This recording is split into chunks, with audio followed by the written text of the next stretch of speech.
Ah, ok, ça va aller. Donc, juste pour vous dire, pour cet après-midi, n'oubliez pas de mettre vos questions là, dans la boîte bleue. Et je dirais c'est un privilège de prêcher la parole de Dieu. Mais lorsque nous sommes... Est-ce que vous m'entendez? Oui. Ok. Lorsqu'on vient dans des événements comme celui-ci, généralement nous avons 3 types de personnes. Première personne, c'est des gens qui viennent dans cet événement parce qu'ils doivent venir. Deuxième type de personnes, c'est ceux qui viennent parce que l'Esprit de Dieu les pousse à vouloir grandir dans leur relation avec lui, être mieux préparés en paix lorsqu'il reviendra nous chercher. Et je remercie notre Seigneur parce qu'il n'attend pas auprès de cœurs endurcis que nous sommes pour revenir. Et le troisième type de personnes, c'est des personnes qu'on a forcées d'être ici, ou aussi qui sont venus parce qu'ils doivent rencontrer les amis qu'ils n'ont pas vus durant la semaine. Et vous pouvez comprendre, vous pouvez voir ça facilement parce qu'ils viennent ici, ils n'ont pas de Bible. Ils n'ont pas de parole de Dieu. Et je vous dirais, mes frères et sœurs, vous ne pourrez jamais aller dans votre cours de mathématiques sans votre livre de maths. Ça veut dire que vous êtes venus sans avoir l'intention d'ouvrir la parole de Dieu. Et beaucoup n'ont même pas ouvert durant la semaine. Pourquoi on vient à l'église? Et aussi, il y a un soeur qui me présente le cellulaire. Je vais vous dire juste une chose. Quand je dis d'avoir votre Bible, asseyez-vous. Si vous n'avez pas de Bible, asseyez-vous à quelqu'un qui a une Bible. Je ne parle pas de la Bible sur les iPads, sur les téléphones, parce que si vous êtes au moment de la persécution, vous n'allez pas charger vos téléphones. Vous devez avoir votre Bible avec vous. Amen. Amen. Nous sommes dans la maison de Dieu et on vient ici avec l'intention d'étudier la parole de Dieu. Et aussi, je vais vous demander quelques faveurs. Je vous demande ça en tant que votre frère. C'est de prier dans votre cœur que Dieu vous parle individuellement. Vous n'êtes pas venu ici pour sortir comme vous êtes rentré ici. Et deuxième point, ceux qui ont des téléphones portables, de les mettre sur vibreur, sur silence, pour qu'on ne soit pas dérangé, parce que sachant que nous sommes dans la présence du Seigneur.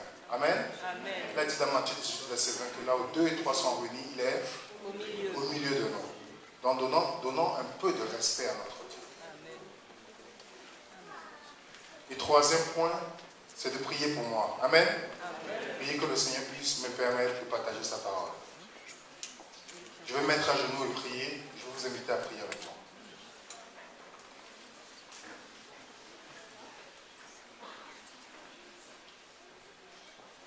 Mon Père, je te remercie infiniment de nous donner la possibilité de venir en ce lieu pour te prier, Père.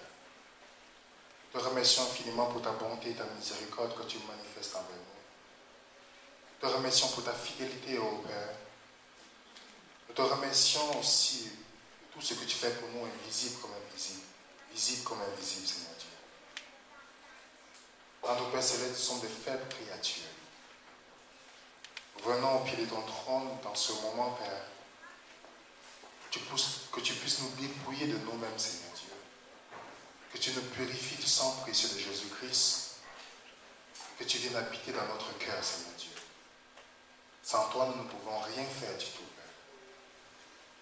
Alors combine ta grâce dans notre faiblesse. Et enseigne-nous, parle-nous individuellement sur chaque aspect de notre vie. Je te prie de bénir ceux qui ont organisé cet événement, Seigneur, de leur donner la sagesse, de mettre toujours ta parole, de mettre toujours Jésus-Christ en tête de tout ce qu'ils feront, Seigneur, pour que tes enfants puissent être édifiés pour la gloire de ton nom, Seigneur. Seigneur, jusqu'au poussé à tes yeux, tu le sais, Seigneur Dieu. Je te prie de me parler, de parler à travers moi, Seigneur. Que nous tous ici, nous sortons plus près de toi, Seigneur. Ceci est notre prière. Nous savons que ça va être notre expérience. Nous avons prié au nom de Jésus pour les siècles des siècles. Amen. lorsque le frère David m'a appelé pour me parler du thème de 2 Corinthiens 12, verset 9, je sais que généralement nous abordons souvent le thème en parlant de notre faiblesse par rapport à certains talents que Dieu nous donne. Mais lorsque j'ai lu ce passage et que j'ai beaucoup réfléchi, à la grâce de Dieu, j'ai compris que dans ce texte, il y a aussi une faiblesse dont on aborde rarement à l'Église, c'est-à-dire la faiblesse de notre nature. Et je veux qu'on puisse aller ensemble d'abord dans un texte avant d'aller. Ne vous inquiétez pas, vous allez manger bientôt. Je ne prêche pas les langues serment. Ne vous inquiétez pas. On va aller ensemble dans Tite chapitre 2, verset 11. On va d'abord voir c'est quoi la grâce. Tite chapitre 2, le verset 11.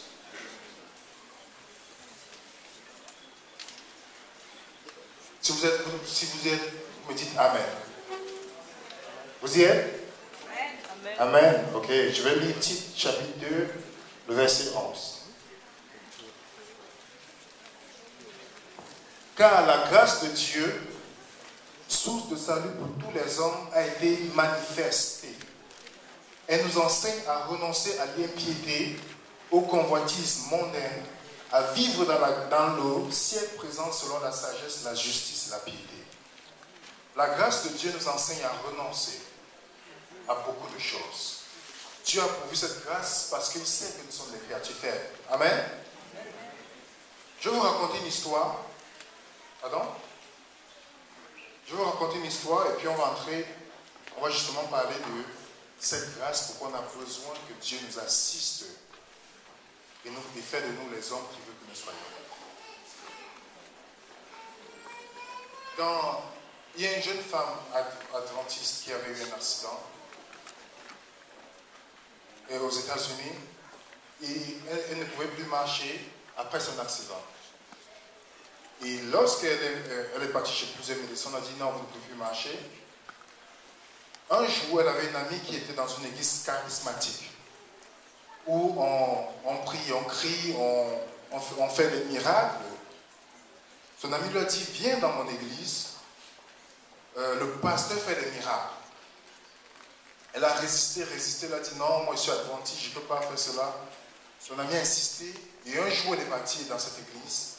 Et lorsqu'elle arrive dans l'église, le pasteur lui dit, aujourd'hui tu vas avoir ta bénédiction. Il vient, il impose les mains à la femme. Subitement, il se rend compte qu'elle peut marcher. Et toute joyeuse et confuse en même temps, elle sort de l'église. Elle appelle les gens de son église adventiste pour dire, ah, je marche. Dieu a fait des miracles.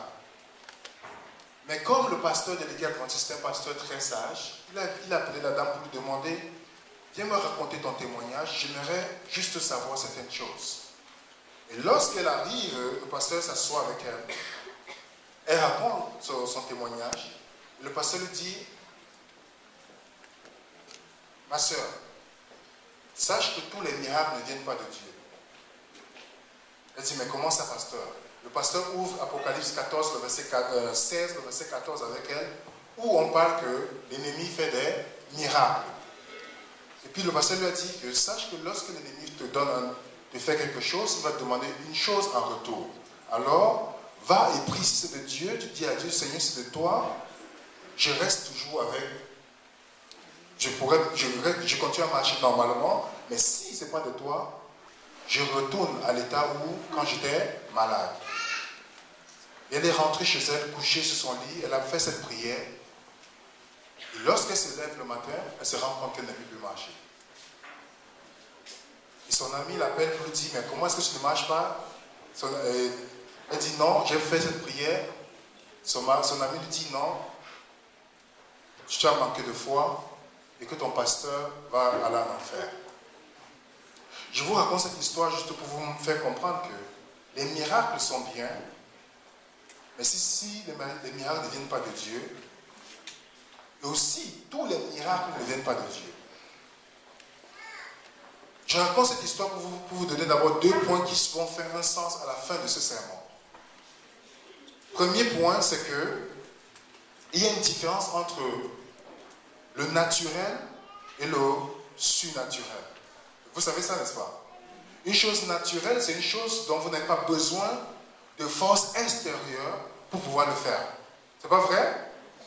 Par exemple, vous allez aller voir quelqu'un, vous allez lui demander est-ce que c'est des dents naturelles? Parce que vous savez qu'il y a des dents que nous avons, que ça vient naturellement, on n'a pas besoin d'une chose, c'est pas vrai? Il y a aussi des personnes qui sont surnaturelles. Et surnaturelles, ça prend une force extérieure pour que la chose change. C'est pas vrai? À moins peut-être si je donne la définition en anglais dans ma tête, devant les francophones, parce que vous me regardez, j'ai l'impression que je l'ai. Donc il y a des personnes naturelles et surnaturelles. Et comme par exemple, Dieu savait que l'être humain, naturellement, il était incapable de faire beaucoup de choses. Je veux qu'on lise un passage ensemble dans Jérémie 13, le verset 23. Jérémie chapitre 13, le verset 23. Si vous êtes là, vous me dites Amen. Jérémie 13, verset 23. Vous y êtes? Vous y êtes? Ok, Jérémie 13, verset 23. Dieu dit, un Éthiopien peut-il changer sa peau et un léopard ses taches? De même pourriez-vous faire le bien, vous qui êtes accoutumés à faire le mal. Est-ce que vous comprenez ce que Jérémie veut dire ici? Dieu inspire Jérémie en disant que naturellement, l'Éthiopien ne peut pas changer sa peau. Ça prend une force extérieure pour que cela arrive. Naturellement, le léopard ne peut pas changer les taches de son corps. C'est pas vrai? Naturellement, ici, vous n'aimez pas prier. C'est pas vrai? Naturellement, vous n'aimez pas étudier la parole de Dieu. Il y a même beaucoup ici qui n'ont pas ouvert la parole de Dieu durant la semaine. Naturellement, on parle mal des personnes. Naturellement, on pêche, c'est pas vrai? Vous savez que je fais souvent des conférences dans les campus universitaires. Ce qu'on a remarqué avec des scientifiques qui sont là, c'est qu'on ne peut pas éduquer un être humain à faire le mal. Il le fait naturellement. Vous mettez deux enfants ensemble, vous allez voir, il va torturer l'autre naturellement. Il va trouver des nouvelles façons de torturer l'autre enfant. Mais on doit plutôt éduquer l'être humain à faire le bien. Donc naturellement, il y a beaucoup de choses que vous faites quand vous rentrez chez vous, que ce soit la pornographie que vous regardez, que ce soit la fornication, ou par exemple, même pas quand le pasteur prêche, vous êtes derrière en train de parler et rire avec vos copains. Vous le faites naturellement aujourd'hui. C'est pas vrai? Naturellement, on prie, on dit Seigneur, c'est la dernière fois que je vais faire cela, je reviens, je fais la même chose. Vous n'avez jamais expérimenté ça?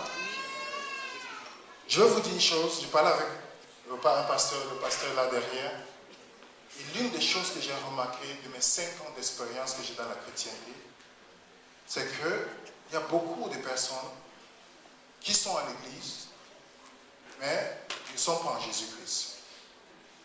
Pourquoi je dis ça? Parce que, quelques temps plus tard, il y a beaucoup qui disent « Ah, je sors de l'église ». Vous voyez, ils étaient à l'église, ils chantaient, ils faisaient tout. Après, ils sortent de l'église. Pourquoi? Parce qu'ils sont arrivés de ce qu'on appelle la maladie du christianisme, la dissonance cognitive. C'est-à-dire que mes expériences sont différentes de ce que je crois. Vous comprenez?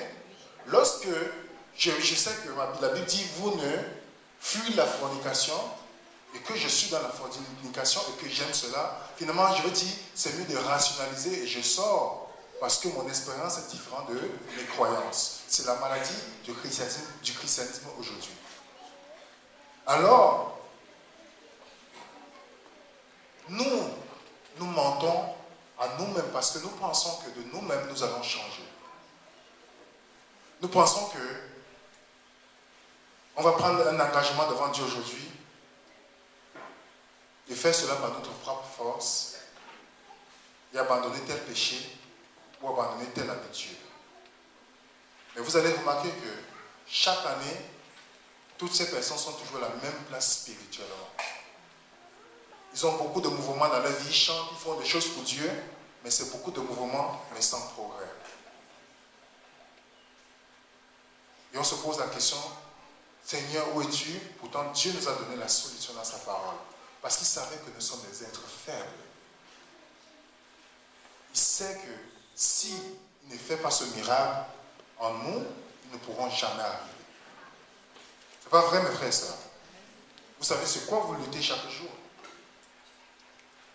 C'est pourquoi j'aime bien ce que Ellen White dit dans le livre Jésus-Christ, la page 27, le paragraphe 1er. Elle dit, le plus grand des miracles, c'est une vie transformée. Le plus grand des miracles. Comment c'est possible de quitter d'une position A à une position B? Ça ne prend que l'intervention de qui? De Dieu, n'est-ce pas, mes frères et sœurs? Seulement l'intervention de Dieu. Vous n'allez jamais changer quelqu'un qui est dépendant de la pornographie en lui donnant les conseils sur la sexualité. Vous ne pourrez jamais changer quelqu'un qui est orgueilleux en lui racontant l'histoire de Napoléon et autres. Seul Jésus-Christ peut changer le cœur d'un être humain. Je connais des psychologues qui souffrent aussi, ils ont des problèmes mentaux. Mais Dieu nous a donné cette opportunité que lorsque nous reconnaissons notre faiblesse, c'est vers lui que nous nous tournons parce qu'il a pourvu la force, la puissance qui va nous aider dans notre faiblesse à faire un pas de plus dans notre marche spirituelle. Remarquez une chose, les disciples de Jésus-Christ étaient des hommes comme nous. Remarquez bien dans Matthieu chapitre 16, Jésus dit à Pierre, arrête de moi Satan. Pierre était constamment en train de commettre des erreurs devant Jésus.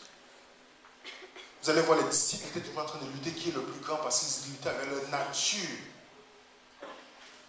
Mais qu'est-ce que Jésus-Christ leur a dit? Parfois, à l'église, on dit, Matthieu 28, verset 19, dit, allez et faites des nations des disciples. Non.